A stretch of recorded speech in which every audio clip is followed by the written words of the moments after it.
Donc voici la suite de la correction du devoir sur les fonctions. À la question 4, cette fois-ci, on ne s'intéressait pas à réaliser un tableau de variation, mais un tableau de signes. Alors, qu'est-ce que c'est qu'un tableau de signes? On en a déjà parlé dans les précédentes vidéos.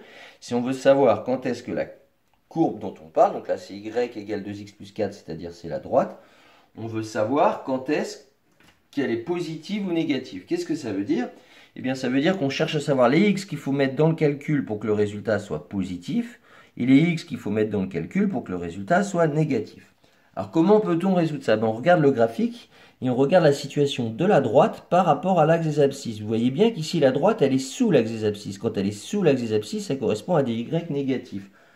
Quand est-ce qu'elle est sous l'axe des abscisses? Eh bien, de moins 4 jusqu'à ce qu'elle croise l'axe des abscisses. On se souvient qu'elle croisait l'axe des abscisses à moins 2. C'est la réponse qu'on avait trouvée à la question 2. Si vous mettez moins 2 dans le calcul ici, 2 fois moins 2, ça fait moins 4, plus 4, ça fait bien 0. C'est le 0 qui est en face. Donc, quand les x sont avant moins 2, eh bien, la courbe est négative. Donc, ici, on a dit tout simplement que le résultat sera négatif. Vous pouvez prendre n'importe quel x entre moins 4 et moins 2, vous le mettez ici, vous verrez que le résultat sera négatif. Que nous dit le graphique? Il nous dit aussi que quand x va de moins 2 jusqu'à l'infini, mais là on s'arrête à 2, et ben les résultats sont positifs puisqu'on obtient une droite au-dessus de l'axe des abscisses. Voilà. Donc là vous avez vu c'est différent, c'est pas un tableau de variation, c'est un tableau de signes. Donc dans le tableau on indique des signes. Donc la droite a deux signes, elle est négative, puis quand x vaut moins 2, elle devient positive. Il nous était posé la même question en termes de tableau de signes sur le polynôme du second degré. Donc on cherchait à savoir quand est-ce que la courbe était au-dessus de l'axe des abscisses et quand est-ce que la courbe était en dessous. Donc on voit bien qu'il y a un domaine, elle est en dessous, puis après elle est au-dessus, puis après elle est en dessous. Donc il y a trois domaines. Alors déjà, de moins 4 à moins 3, ici c'est moins 4 jusqu'à moins 3, on voit bien que la courbe est sous l'axe des abscisses. Donc ici c'est moins. Ici, l'autre valeur qui est ici, c'est le x où elle retraverse l'axe des abscisses. On avait vu tout à l'heure à la question 2 que c'était à 1. Eh bien, quand x vaut 1 et que vous le mettez dans le calcul, ça fait 0, c'est-à-dire c'est le moment où elle traverse l'axe des abscisses. Entre moins 3 et 1, la courbe est au-dessus de l'axe des abscisses, donc les résultats sont positifs. Puis entre 1 jusqu'à plus l'infini, mais nous on s'arrête à 2, la courbe est sous l'axe des abscisses, donc les résultats sont négatifs. C'est assez simple, en fait, il suffit de repérer les valeurs, ou plutôt les endroits où la courbe est sous l'axe des abscisses, auquel cas elle est négative, et les endroits où la courbe est au-dessus de l'axe des abscisses, auquel cas elle est positive. Voilà, donc ce genre de questions, ça va faire plusieurs fois que je vous les pose, j'espère que vous commencez à les assimiler. Sinon, si vous avez un doute, vous choisissez un x dans chacun des domaines. Par exemple, vous choisissez un x entre moins 4 et moins 3, vous choisissez un x entre moins 3 et 1, et un x entre 1 et 2. Par exemple, ici, si je prends un x entre moins 3 et 1, par exemple 0, qui est là, vous le mettez dans le calcul, vous verrez bien que vous obtiendrez un résultat positif qui est 6. Donc ça, c'était la question 4.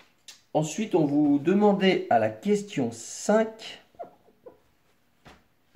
de résoudre une équation et aussi on s'interrogeait sur l'intérêt de cette équation, enfin plutôt que nous apporter les solutions de cette équation. Donc l'équation c'était quand est-ce que moins 2x au carré moins 4x plus 6 était égal à 2x plus 4. Donc là, que signifie cette équation? On se demande en fait quand est-ce que la courbe rencontre la droite. Et là, comme il n'y a que des x dans l'équation, ce qu'on va voir c'est le x où la courbe rencontre la droite. Donc en fait, ici dans le graphique, la droite rencontre la courbe ici. Nous, ce qu'on veut obtenir, c'est cet x-là.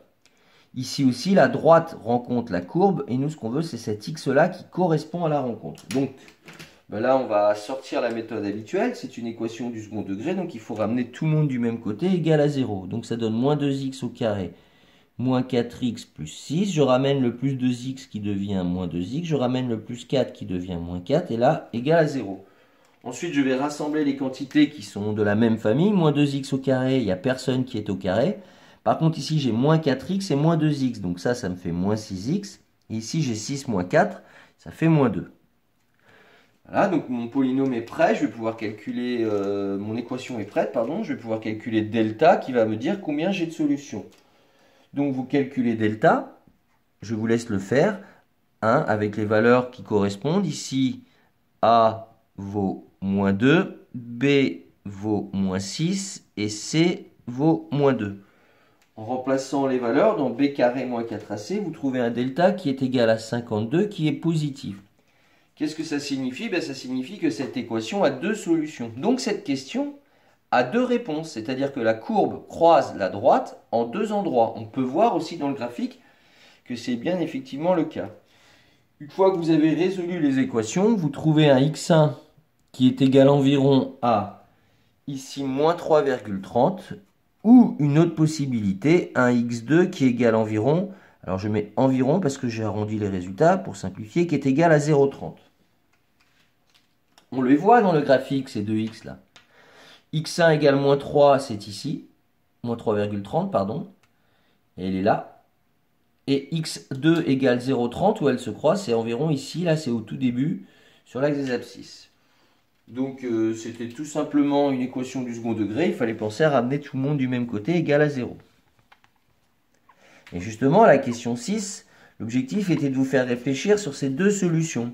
C'est-à-dire qu'à la question 6, on vous demande à quoi correspondent ces solutions, ou plutôt est-ce que ces solutions sont visibles dans le repère. Bien sûr qu'elles sont visibles dans le repère, je viens d'en parler. Donc ici, question tout simplement 6, à quoi correspondent ces valeurs? Sont-elles visibles? Ce x1 égale 0,30 et ce x2 qui est égal à moins 3,30, eh bien, ils correspondent aux abscisses, parce que c'est des x, des points d'intersection. Ce sont des x, donc on les appelle les abscisses du point d'intersection des deux graphiques. Donc il suffit de prendre l'équation d'une courbe, la mettre égale à l'équation de l'autre courbe, et quand vous résolvez cette équation, vous trouvez l'endroit, ou plutôt l'abscisse, où les deux courbes se rencontrent. Ensuite, à la question 7, on vous posait une dernière question qui était sur la comparaison des deux fonctions. C'est-à-dire que la question qui vous était posée était la suivante. Résoudre f de x, le polynôme, supérieur à g de x. Alors, comme l'indique le mot supérieur, en fait, on s'intéresse à savoir quand est-ce que la courbe f, c'est-à-dire le polynôme, est au-dessus de la droite. Bien. Dans le graphique, il n'est pas bien dur de voir que le polynôme ici, c'est à partir de ce point-là, quand il le rencontre, qu'il est au-dessus, puis le polynôme est au-dessus, est au-dessus, est au-dessus, jusqu'à ce qu'il re-rencontre la droite et passe en dessous. Donc les x qui vont servir, c'est ceux qu'on a trouvés juste avant, c'est-à-dire ici 0,3, et ici le moins 3,30, qui est à la rencontre des deux. Donc, eh bien, ce que je vais faire, c'est que je vais tout simplement indiquer les valeurs de x où la courbe est au-dessus de la fonction g. D'ailleurs, c'est écrit strictement au-dessus, donc il va falloir faire attention aux bornes qui sont écrites, c'est-à-dire qu'ici, on ne va pas prendre les valeurs moins 30, moins 3,30 et 0,30, puisque on veut être strictement au-dessus et on ne veut pas être égal, sinon on les aurait prises. Donc ici, tout simplement, la courbe f est au-dessus de la courbe g si le x où je me situe appartient à moins 3,30, 0,30. Non inclus chacune des valeurs, les crochets tournent le dos, puisque si vous remplacez x par cette valeur-là, justement, les deux sont égales, puisque c'est l'endroit où elles se rencontrent. Voilà, bon, j'espère que ces vidéos, vous les reprendrez bien pour bien comprendre ces petits exercices-là qui nous seront très utiles par la suite. Je vous remercie.